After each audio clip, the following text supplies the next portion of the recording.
You may not realize it, but you are currently funding some dangerous people. They are indoctrinating young minds throughout the West with their resentment-ridden ideology. They have made it their life's mission to undermine Western civilization itself, which they regard as corrupt, oppressive, and patriarchal. If you're a taxpayer, or paying for your kid's liberal arts degree, you're underwriting this gang of nihilists. You're supporting ideologues who claim that all truth is subjective, that all sex differences are socially constructed, and that Western imperialism is the sole source of all third world problems. They are the postmodernists, pushing progressive activism at a college near you. They produce the mobs that violently shut down campus speakers, the language police who enshrine into law use of fabricated gender pronouns, and the deans whose livelihoods depend on madly rooting out discrimination, where little or none exists. Their thinking took hold in Western universities in the 60s and 70s, when the true believers of the radical left became the professors of today. And now we rack up education-related debt, not so that our children learn to think critically, write clearly, or speak properly, but so they can model their mentor's destructive agenda.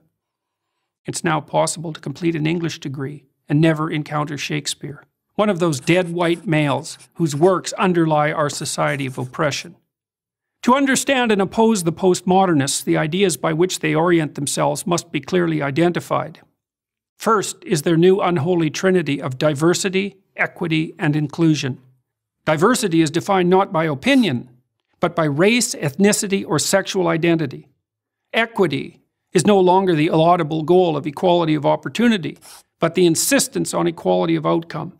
And inclusion is the use of identity-based quotas to attain this misconceived state of equity. All the classic rights of the West are to be considered secondary to these new values. Take, for example, freedom of speech, the very pillar of democracy. The postmodernists refuse to believe that people of goodwill can exchange ideas and reach consensus. Their world is instead a Hobbesian nightmare of identity groups warring for power. They don't see ideas that run contrary to their ideology as simply incorrect. They see them as integral to the oppressive system they wish to supplant, and consider it a moral obligation to stifle and constrain their expression. Second is rejection of the free market, of the very idea that free voluntary trading benefits everyone. They won't acknowledge that capitalism has lifted up hundreds of millions of people, so they can, for the first time in history, afford food, shelter, clothing, transportation, even entertainment and travel. Those classified as poor in the US, and increasingly everywhere else, are able to meet their basic needs.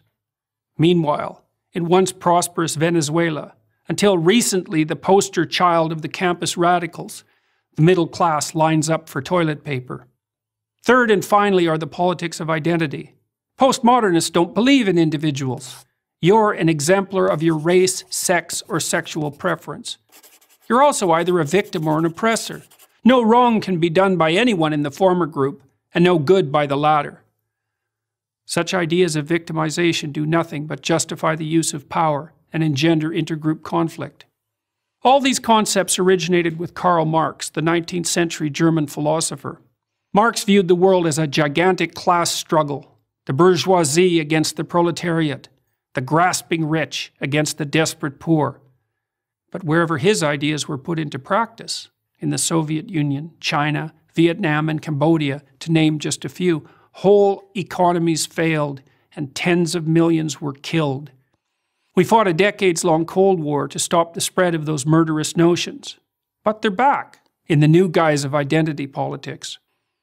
The corrupt ideas of the postmodern neo-Marxists should be consigned to the dustbin of history. Instead, we underwrite their continuance in the very institutions where the central ideas of the West should be transmitted across the generations. Unless we stop, postmodernism will do to America and the entire Western world what it's already done to its universities. I'm Jordan Peterson, professor of psychology at the University of Toronto, for Prager University.